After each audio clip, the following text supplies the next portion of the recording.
ఈ వైఎస్ఆర్సీపీ వాళ్ళు ఎవరైతే ఉన్నారో మద్దా యేసురత్నం, మద్దా స్వర్ణలత, మద్దా రాహుల్ మోజెస్, మద్దా క్లింటన్ అనే రిషి, మద్దా చిన్నారి,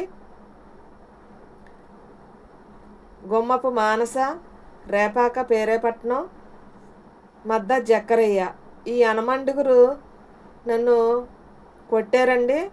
ఈ యనమండుగురు నన్ను కొట్టారు. రాకపోకల్లో నన్ను ఇబ్బందులు పెడుతున్నారు. నా దారి ఆక్రమించేసుకున్నారండి. పంచాయతీ దారి ఆక్రమించేసుకున్నారు. రాళ్ళు అడ్డపెడతాం, పెద్ద పెద్ద దొంగలు అడ్డపెడతాం. మరి ఇలాగా మరి దారి విషయంలో పంచాయతీ దారి ఆక్రమించేసుకున్నాను, చాలా ఇబ్బందులు పెట్టారు. నేను గతంలో కూడా మరి పాత ఎంఆర్ఓ గారు ఉన్నప్పుడు కూడా నేను అర్జీలు పెట్టుకున్నాను. పాత ఎంఆర్ఓ గారు కూడా ఈ వైఎస్ఆర్సీపీ ప్రెసిడెంట్ కొలుకులూరు ధర్మరాజు గారు ఎవరైతే ఉన్నారో ఆయన తానా అంటే ఉన్న అధికారులందరూ తందానా అంటాం. ఎంఆర్ఓ గారు పట్టించుకుంటలేదు. ఇప్పుడున్న ఎంఆర్ఓ గారు కూడా పట్టించుకుంటలేదు. నాకు పట్టా లేదండి, నాది 3 సెంట్లు స్థలము, నాకు పట్టా లేదు. పట్టా కోసం నేను అర్జీ పెట్టుకున్నా, నాకు పట్టా రాకుండా రిజెక్ట్ చేశారు.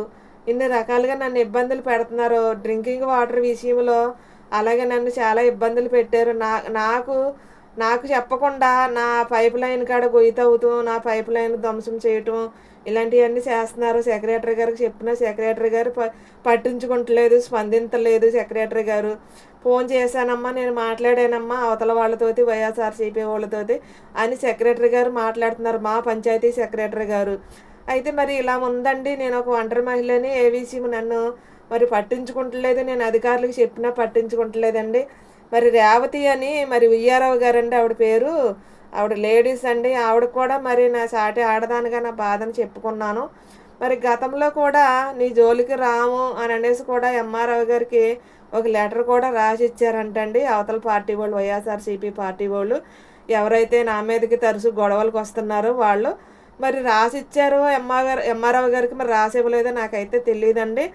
మరి లెటర్ రాసి ఇచ్చినప్పుడు మరలా మరి తరచూ నా మీదకు గొడవలకి ఎందుకు వస్తున్నారు నాకు అర్థం కావట్లేదండి. ఎంఆర్ఓ గారి దగ్గరికి కూడా నేను చాలాసార్లు వెళ్ళాను. సో ఎంఆర్ఓ గారు స్పందించలేదండి. ఎంఆర్ఓ గారు గతంలో ఏం మాట్లాడారో వీడియోలు ఉన్నాయి. మరి ఉయ్యారావు గారు ఏం మాట్లాడారో, సెక్రటరీ గారు ఏం మాట్లాడారో నా దగ్గర ఎవిడెన్స్ ఉన్నదండి. ప్రతిదానికి నా దగ్గర ఎవిడెన్స్ ఉంది. మరి కాళ్ళ పోలీసులు కూడా కేసులు కట్టుకోకుండా నన్ను చాలా ఇబ్బందులు పెడుతున్నారు. పాల పోలీసులు కేసులు కట్టలేదని అనేసి మేము డైరెక్టర్గా ప్రైవేట్ కేసులు వేసుకుంటాం. మళ్ళీ అవి కోర్టుకి వెళ్ళి కోర్టులో ప్రైవేట్ కేసులు వేసుకుంటాం. మళ్ళీ అవన్నీ జడ్జి గారు చూడటము, మళ్ళీ వాటిని మళ్ళీ కాళ్ళ పిఎస్ వారికి పంపటం ఇలాంటివన్నీ జరుగుతున్నాయండి. కాళ్ళ మరి నేను కంప్లైంట్లు మరి కేసులు పెట్టినప్పుడు కాళ్ళ పోలీసులు ఎందుకు పట్టించుకుంటలేదు. మళ్ళీ ఇలాగా రకరకాలుగా నన్ను చాలా ఇబ్బందులు పెడుతున్నారండి. కాళ్ళ పోలీసులు కూడా చాలా డబ్బులు నా దగ్గర తినేశారు. మరి ఇలా ఇబ్బందులు పెడుతున్నారు అధికారులే కానీ ఇంకొకలే కానీ, న్యాయం చేయవలసిన వాళ్ళే న్యాయం చేయకోకుండా నన్ను చాలా ఇబ్బందులు పెడుతున్నారు. మరి రఘురంగకృష్ణరాజు గారి దగ్గర కూడా నేను వెళ్ళటం జరిగింది. ఆయన కూడా మరి మంగళగిరి, విజయవాడ మంగళగిరి పార్టీ ఆఫీస్కి వెళ్ళావు కదా, మా పవన్ కళ్యాణ్ గారి ఆఫీస్కి అక్కడికే వెళ్ళు, అక్కడే న్యాయం జరుగుతుంది అని అనేసి కూడా రఘురామకృష్ణరాజు గారు మాట్లాడటం జరిగింది. మరి ఇలాగా నేను ఎక్కడికే మరి కింద అధికారులు పట్టించుకుంటలేదని పై అధికారుల దగ్గరికి వెళ్ళటము, మరి పై అధికారుల దగ్గర నుంచి కింద అధికారులకి నా అర్జీ అన్నది ఫార్వర్డ్ అవటం ఇలాంటివన్నీ జరుగుతున్నాయండి. జరిగినా ఎవరో అధికారులు స్పందించలేదు. మరి ఈ వీడియో మరి పవన్ కళ్యాణ్ గారికి చేరాలని, పవన్ కళ్యాణ్ గారు చూడాలని అనేసి నేను మనవి చేస్తున్నాను. మరి చాలా ఇబ్బందులు పెడుతున్నారండి నా దారి విషయంలోనూ. ఇప్పుడు కూడా తరచూ నా మీదకు గొడవలకు వస్తున్నారు.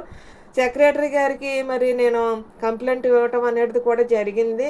నేను చెప్పానమ్మా, నేను మాట్లాడానమ్మా అనేసి కూడా సెక్రటరీ గారు మాట్లాడుతున్నారు. మరి చేస్తున్నారు.